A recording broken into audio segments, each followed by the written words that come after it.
Saudações, investidores. Bitcoin agora cotado a 38.800 dólares. Bitcoin que continua a queda, mas pelo menos segura nos 38k. E hoje, meu principal objetivo vai ser fazer uma atualização desse price action, te mostrando não só o que eu espero para as próximas horas, mas qual a minha estratégia no momento. Bem-vindos a Investidor Moderno.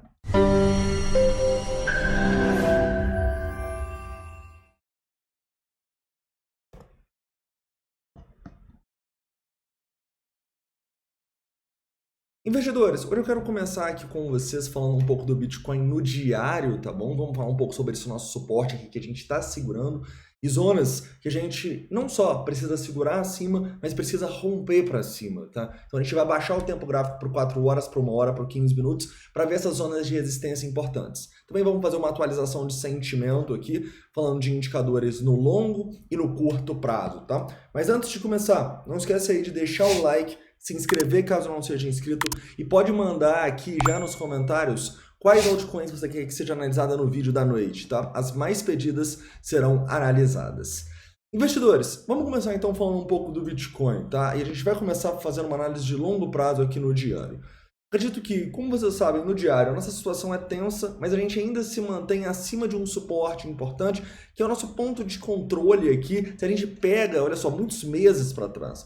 Então é um ponto onde muitas pessoas compraram e venderam Bitcoin nos últimos anos e justamente por isso é um suporte extremamente importante, tá? Enquanto a gente se manter acima desses 38 e de maneira mais conservadora dos 37, eu não vejo grandes problemas aqui, mas caso a gente rompa essa região com força, com volume, a gente estaria simplesmente rompendo um padrãozaço de continuação da baixa aqui que a gente está formando nas últimas semanas, na verdade no ano inteiro, né? Olha só, desde o começo de 2022 aqui.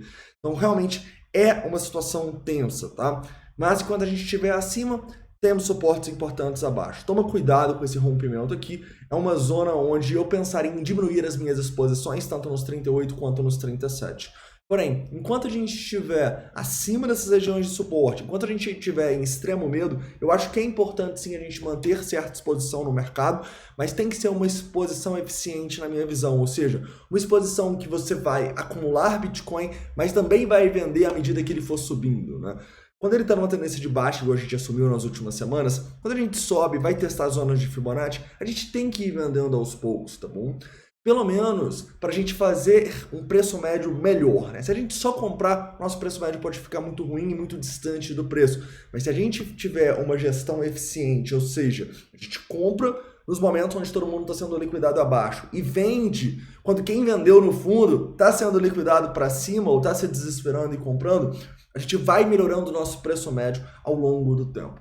É claro que isso tem um preço, né? Se o Bitcoin simplesmente começar a pumpar, a gente vai lucrar menos do que quem simplesmente acumular, né? Mas pensa comigo, se a gente consegue fazer isso de maneira que nosso preço médio vai melhorando e vai melhorando e vai melhorando, cara, a probabilidade da gente conseguir sobreviver no longo prazo no mercado é muito maior, tá? Porque se alguém só acumula e não vende e o preço não vai a favor dessa pessoa, essa pessoa pode se desesperar, talvez fazer uma das piores coisas possíveis, que é vender o Bitcoin, vender tudo quando a gente está justamente em extremo medo, tá? É por isso que a gente tem que entender que extremo medo é oportunidade, mas se a gente não souber se posicionar e ter uma estratégia eficiente, a gente pode não conseguir aproveitar essas oportunidades. Beleza? Então, para mim, muito claramente, a gente está numa potencial zona de acumulação no Bitcoin, mas a gente precisa ter uma exposição responsável nesse momento e uma estratégia para comprar e para vender. Beleza?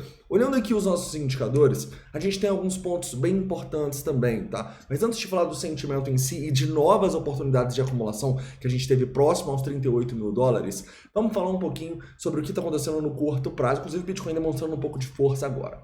Vamos lá, no curto prazo a gente assumiu uma tendência de baixa desde que a gente rompeu aqui essa nossa linha de tendência e perdeu zonas de suporte importantes. Muito claramente é uma região um pouco perigosa aqui, já que a gente de novo tá indo testar essa nossa zona aqui importantíssima dos 38 mil dólares. Pelo menos a gente segurou, né, e está demonstrando uma força agora.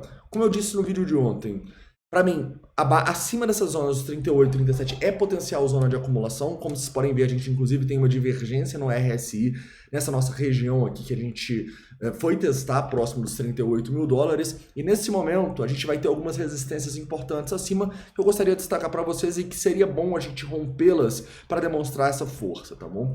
Detalhe, traçando esse Fibonacci aqui, eu gostaria de destacar os 40.500 dólares, tá bom? Essa região entre esses 40.500 dólares, que é uma resistência importante, e os 40k é uma região extremamente importante para mim. Porque a gente, se for romper os 40k, formaria um pivôzinho importante acima desses topos aqui. E se romper os 40.500, estaria passando do ponto de controle e também passando do 0,5 de Fibonacci. Inclusive também passando da nossa média aqui no 4 horas, olha só. Então, na minha visão, o rompimento dessa região é extremamente importante. Para você que é um pouco mais conservador, o ideal é você esperar minimamente os 40k com o sentimento melhorando e de maneira mais conservadora, obviamente, os 40.500. Beleza? Esse rompimento aqui pode fazer a gente tentar reverter essa tendência de baixa que a gente assumiu aqui no final de semana. Tranquilo? Outro ponto muito importante que a gente tem que destacar é o fundo, né? A gente formou novamente uma armadilha abaixo de fundo, igual a gente está fazendo direto no Bitcoin, e segurou nos 38. Então esse fundo que a gente deixou nos 38.100 até os 38 mil dólares é uma zona extremamente importante. Se a gente volta aqui rompendo essa região, é um péssimo sinal, é um sinal de simplesmente continuação da tendência de baixa e um sinal talvez até para diminuir um pouco as exposições, ou pelo menos não estar tão comprado, né? Não comprar tanto assim. Eu acho que é muito importante a gente se manter acima dessa região. Enquanto a gente estiver acima desses 38 aqui, eu tô acumulando sim. Só que agora o preço começa a subir, né? E o que a gente vai começar a ver aqui no curtíssimo prazo já? Muita resistência acima. Então repare que quando a gente vai aqui para o 15 minutos, a gente já tem um ponto de controle que a gente está indo testar agora nessa região entre os 39.300 e os 39.800, 40 mil dólares, né? Que é o nosso pivôzinho ali. Ou seja, a gente indo testar essa região e pessoas sendo liquidadas, o que a gente vai fazer? Assim que eu sair desse vídeo, eu vou fazer a minha primeira vendinha das acumulações que a gente teve aqui na última madrugada, né? Afinal, a gente está tendo mais de $1 milhão de liquidação e a gente também teve algumas compras a mercado significativas, tá bom? Então, eu acho que se a gente for comprando nos momentos corretos, onde as pessoas que não tiveram paciência estão sendo liquidadas e estão vendendo no mercado, e a gente for vendendo aos poucos, é claro que a gente não dá all-in, compra tudo aqui e vende tudo aqui, a gente não tem bola de cristal. É por isso que a gente precisa de uma estratégia que não é 8 ou 80, não é para ficar 100% vendido ou 100% comprado no Bitcoin. Não, você pode ficar de 0% até o 100%, pô. Então, como eu digo para vocês, pensando no longo prazo, eu sempre estou exposto ao Bitcoin. O que muda muito é o nosso capital especulativo, né? O quanto a gente está se expondo. Obviamente, hoje eu estou mais exposto que ontem, por quê? Porque se o preço cai mais, vai próximo dos 38, quero o suporte mais importante, liquidando mais e mais pessoas, cara, quanto mais baixo, mais eu quero comprar o Bitcoin, obviamente, né? Ninguém quer comprar o Bitcoin caro. Então, lembra disso. Extremo medo com pessoas sendo liquidadas, pessoas vendendo no mercado, a gente estará comprando. Mas a gente também tem que estar pronto para vender quando o contrário acontece. E é o que a gente vai começar a fazer aqui agora por causa dessa liquidação e dessas compras fortes a mercado. Tranquilo? Outro ponto que a gente pode destacar aqui é que o nosso sentimento, apesar de estar melhorando, ele continua um pouco perigoso, tá? Um pouco não, bastante, né? Próximo a 3 em 2,9 longos para cada short, isso é um sinal de risco. Assim como o nosso CVD continua subindo. Ou seja, se a gente tem um long short rating mostrando que as sardinhas estão compradas e estão comprando a mercado, cara, não tem muito motivo de eu não realizar lucros de compras que eu fiz na madrugada quando o preço sobe e tem essas liquidações. Pô, Pablo, e se continuar subindo? Cara, se continuar subindo, a gente vai continuar colocando dinheiro no bolso e vendendo aos poucos, enquanto muitas pessoas forem liquidadas e muitas pessoas comprarem a mercado, tá bom? Simplesmente só comprar, cara, você vai ver esses potenciais lucros não existindo para você, porque você só tem uma estratégia para comprar, só para acumular, sem realmente se preocupar muito em colocar o dinheiro no bolso. E isso não é bom. A gente precisa ter uma estratégia também para comprar o Bitcoin bem, acumular bem, mas se a gente não tiver uma estratégia para colocar o dinheiro no bolso, você nunca vai lucrar, cara. Então, não existe essa de, não posso vender Bitcoin. É claro que pode, é vendendo Bitcoin que a gente assume lucro.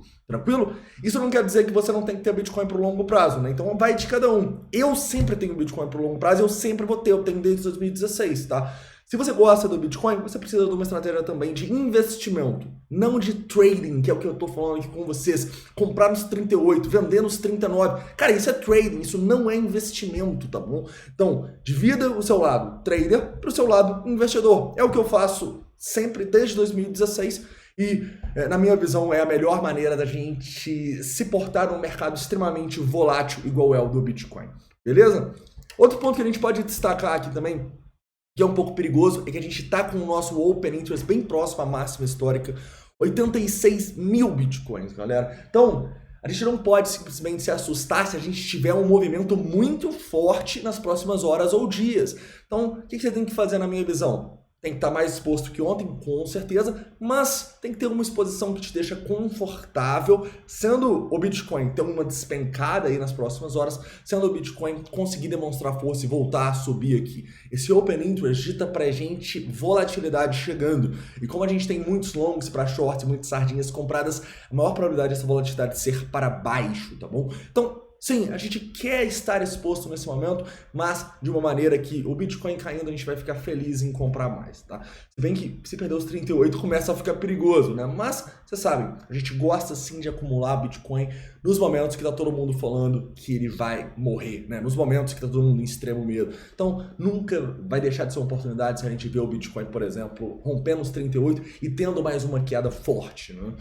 Detalhe. O que pode ocasionar essa queda? Muito claramente o S&P 500, tá? Se a gente pega o S&P 500 aqui, a gente continua uma tendência de baixa.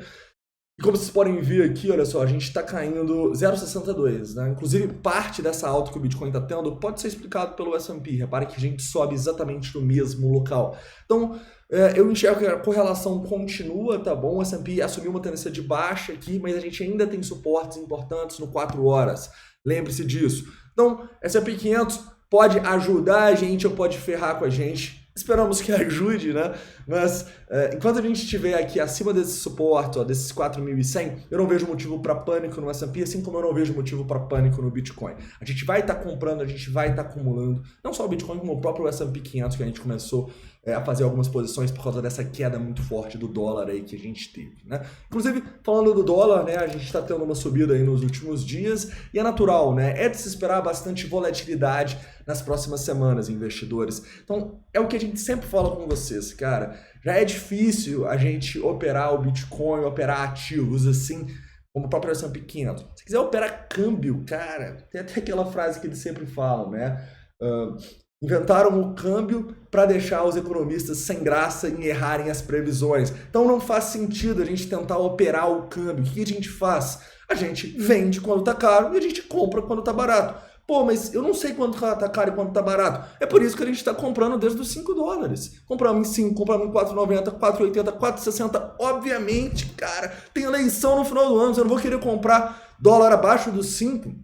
Com certeza eu vou. Mas aí, daqui a pouco o dólar de novo está em 5,20, 5,30. O que eu vou fazer? Aí eu vou dar all-in no dólar? Não. Aí eu vou começar a vender. Porque se você tem uma estratégia para rebalancear a sua carteira em dólar, em real, você vai conseguir naturalmente ao longo do tempo comprar o dólar quando ele está barato e vender quando ele está caro, né? Quando o dólar estava em 5,70, 5,60, 5,50, a gente estava vendendo. Por quê?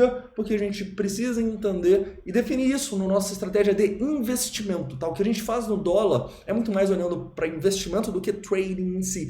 Então, se a gente compra quando está todo mundo falando que vai a 4, provavelmente vai dar certo. E se a gente vende quando está todo mundo falando que agora vai voltar para 6, também vai dar certo, tá? Então é isso que você tem que fazer, e aí você cria a sua regra. Eu, por exemplo, sempre gosto de ter mais dólar do que real, tá bom? Então quando o dólar cai muito o valor dele, o que acontece? Eu começo a ter mais real que o dólar, e eu não posso ter isso de acordo com a minha estratégia de investimento. Então naturalmente eu compro mais dólar quando ele está na baixa, e eu vendo quando ele está na alta. Porque agora o dólar subindo aí 6%, eu já começo a ter muito mais de 50% de dólar no meu patrimônio, entendeu? E eu não me sinto tão confortável com isso. Até faz sentido, mas é a estratégia que eu defini. Eu acho que tem ativos muito bons aqui, pagadores de renda passiva no Brasil também, né? Ainda, enfim. Outro dia a gente fala sobre estratégias de investimento, que eu até me animo aqui, mas o importante é que você tem uma estratégia para acumular e distribuir Bitcoin, assim como você tem uma estratégia para se portar em relação a dólar e real. Senão você vai ficar sempre perdido e no lado errado da situação. Beleza? Investidores, então é isso, tá? Espero que vocês tenham gostado do vídeo. Não esquece de deixar o like, se inscrever caso não seja inscrito.